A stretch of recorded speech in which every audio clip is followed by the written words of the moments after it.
ધોરણ 6 સામાજિક વિજ્ઞાન, તેમાં ચેપ્ટર 8 ભારત વર્ષની ભવ્યતા. તો ગયા વિડીયો લેક્ચરમાં આપણે પ્રાચીન ભારતની ખેતી, ઓજાર, સિંચાઈ, પછી પ્રાચીન ભારતના નગર જીવન વિશેની ચર્ચા કરી હતી. આ ઉપરાંત આપણે પ્રાચીન ભારતના સ્ત્રી અને પુરુષોના કેવા વસ્ત્ર પહેરતા તેના વિશે પણ વાત કરી હતી.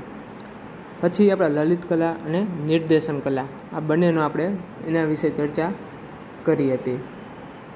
લલિત કલામાં કોનો સમાવેશ થતો કે ચિત્ર છે, સાહિત્ય છે, સંગીત છે, માટીકલા છે, આ બધાનો. અને નિર્દેશન કલામાં કોનો સમાવેશ થતો નૃત્ય અને નાટકોનો. પછી આપણે ધાર્મિક સાહિત્યમાં આપણે ભારતના 4 વેદ ઋગ્વેદ, યજુર્વેદ, સામવેદ અને અથર્વવેદ વિશેની માહિતી મેળવી હતી.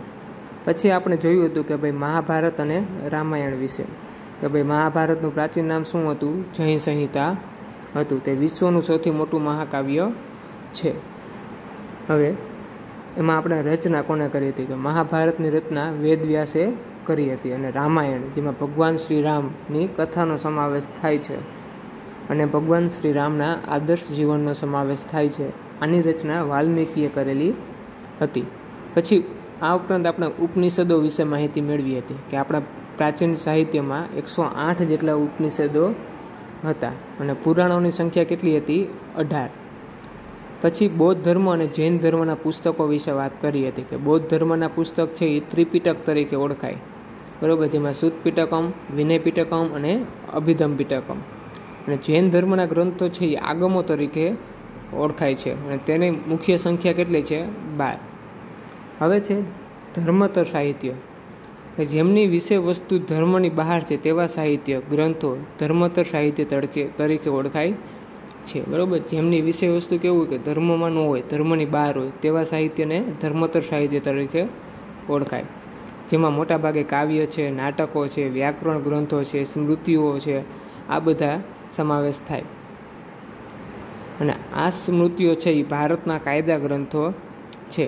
તે પ્રાચીન ભારતનું જે પ્રથમ કાયદા ગ્રંથ છે મનુસ્મૃતિ, બરાબર, એ આપણા પ્રાચીન ભારતનું પ્રથમ કાયદા ગ્રંથ છે, બરાબર, આનો સમાવેશ થાય છે. અને બીજું છે કૌટિલ્ય, ચંદ્રગુપ્ત મૌર્યના જે સાથે હતા એમના ગુરુ ચાણક્ય, એનું એક પુસ્તક લખ્યું હતું અર્થશાસ્ત્ર, તે પણ એક પ્રાચીન ભારતનો કાયદા ગ્રંથ છે.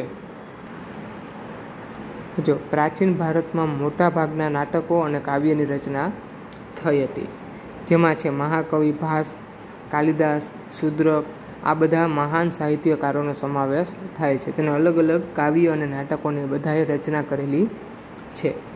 આવા અગત્યના મહાકાવ્ય અને નાટકોમાં એક અભિજ્ઞાન શાકુંતલમ, રઘુવંશમ, મેઘદૂતમ, કિરાતાર્જુનીયમ, સ્વપ્નવાસ દત્તમ અને મૂર્છકટિકમ, આ બધાનો સમાવેશ થાય છે. જ્યાં અભિજ્ઞાન શાકુંતલમ છે, રઘુવંશમ છે, મેઘદૂત છે, આ બધા છે એ કવિ કાલિદાસે લખેલા છે. પછી સ્વપ્નવાસ દત્ત છે, બરાબર, એ મહાકવિ ભાસે લખેલું છે. અને મૂર્છકટિકમ છે એ શુદ્રક નામના કવિએ લખેલું છે. અને દક્ષિણ ભારતની એક વિશિષ્ટ સાહિત્ય જેને સંગમ સાહિત્ય કહેવામાં આવે, દક્ષિણ ભારતની જે સાહિત્ય છે તેના કેના તરીકે ઓળખવામાં આવે છે? સંગમ સાહિત્ય તરીકે. અને આની રચના છે ઈસવીસનની પ્રથમ 3 સદીમાં થઈ હતી. હવે મદુરાઈમાં તન સંગમ એટલે સભા, તન સભામાં 1600 જેટલા લોકકવિઓએ વીર કાવ્યની રચના કરી હતી. તેમાં સાહિત્યમાં શિલ્પાધિકારમ, મણિમેખલાઈ આ ખૂબ જ અગત્યના છે, જે આ દક્ષિણ ભારતના કાવ્યો છે.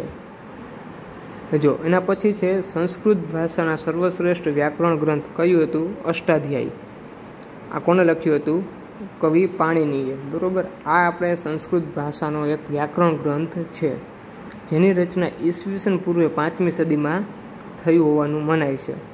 આ ઉપરાંત અશોકના શિલાલેખો પણ પ્રાચીન ભારતના ઇતિહાસ, મૌર્ય સામ્રાજ્યના વહીવટતંત્ર તથા બૌદ્ધ ધર્મના નૈતિક નિયમો વિશે માહિતી આપે છે. જે ચંદ્રગુપ્ત મૌર્ય, એના દીકરાનો દીકરો અશોક, બરાબર, તેને ઘણી જગ્યાએ શિલાલેખ બનાવડાવ્યા હતા.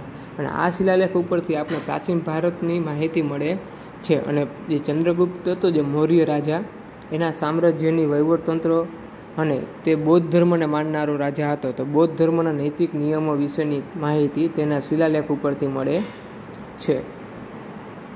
એના પછી છે ગુપ્ત કાળમાં પ્રશસ્તિ કાવ્ય અને ગ્રંથોનો ઘણો વિકાસ થયો. સમુદ્રગુપ્ત, આ ગુપ્ત રાજા હતો એક, એનું નામ હતું સમુદ્રગુપ્ત. તેને પ્રથમ પ્રશસ્તિના લેખક હરિસેન હતા. બરોબર, એક લેખક હતા હરિસેન. તેને પ્રયાગ પ્રશસ્તિ નામનો એક લેખ લખ્યો હતો. તો ઉદયગીરીની ચંદ્રગુપ્ત દ્વિતીય પ્રશસ્તિના લેખ વીરસેન સાબા હતા. અને બાણ, આ કવિ હતા, કવિ બાણ. તેને હર્ષચરિતમ, જેમાં રાજા હર્ષ છે તેના વખાણ કર્યા હતા. પછી છે વિદેશી મુસાફરોના વર્ણન. તો ભારતમાં સદીઓથી અનેક વિદેશી પ્રવાસીઓ આપણા દેશમાં આવતા રહ્યા છે અને તેને ભારતના પ્રવાસોનું વર્ણન લખ્યો છે. તેમણે આ પ્રવાસ નોંધમાંથી ભારતીય સંસ્કૃતિ, તેના પ્રજા જીવનની માહિતી મળી આવેલી છે. આવા મુસાફરોમાં ચંદ્રગુપ્ત મૌર્યના દરબારમાં રહેલો એક મેગસ્થનીસ નામનો પ્રવાસી ખૂબ જ અગત્યનો છે. જો ચંદ્રગુપ્ત મૌર્ય છે તેને સિકંદર સાથે યુદ્ધ કર્યું હતું. બરોબર. હવે પછી એક સિકંદરનો સેનાપતિ હતો સેલ્યુકેટ નિકેટ્સ, અને એનો સેનાપતિ આ મેગસ્થનીસ. બરોબર. જે ચંદ્રગુપ્તે જે સેલ્યુકસને હરાવ્યો હતો, પછી શું કર્યું કે ભાઈ ચંદ્રગુપ્તને આ સેલ્યુકસે પોતાની દીકરી સાથે લગ્ન કરાવ્યા. અને ઉપરાંત તેનો એક માણસ હતો મેગસ્થનીસ, તેને ચંદ્રગુપ્ત મૌર્યના દરબારમાં સ્થાન અપાવ્યું. અને આ ચંદ્રગુપ્ત મૌર્યના દરબારમાં જે આ ગ્રીક માણસ હતો મેગસ્થનીસ, બરોબર, એને એક ઇન્ડિકા નામની બુક લખી હતી. તેમાં ભારતનો ઇતિહાસ જોવા મળે છે અને મૌર્ય યુગ વિશે પણ તે માહિતી મળે છે. પછી છે ગ્રીક નાવિક ટોલોમી. આ એક નાવિક હતો, તેને ભૂગોળ વિશે એક ગ્રંથ લખ્યો હતો અને તેમાં ભારતના બંદરો વિશેની માહિતી મળે છે. ચંદ્રગુપ્ત દ્વિતીયના સમયમાં આવેલા ચીની મુસાફિર ફાહિયાન અને સમ્રાટ હર્ષવર્ધનના સમયમાં આવેલા ચીની મુસાફિર યુએન સ્વાંગ તત્કાલિક ભારત સમાજ જીવન, શાસકો અને સંસ્કૃતિ વિશેનું ચિત્રણ કરેલું છે. જે આ ફાહિયાન છે એ ચંદ્રગુપ્ત બીજો, જે વિક્રમાદિત્ય તરીકે ઓળખાય છે, તેના સમયમાં આવ્યો હતો. અને ચીની મુસાફિર યુએન સ્વાંગ છે એ રાજા હર્ષવર્ધનના સમયમાં આવ્યો હતો.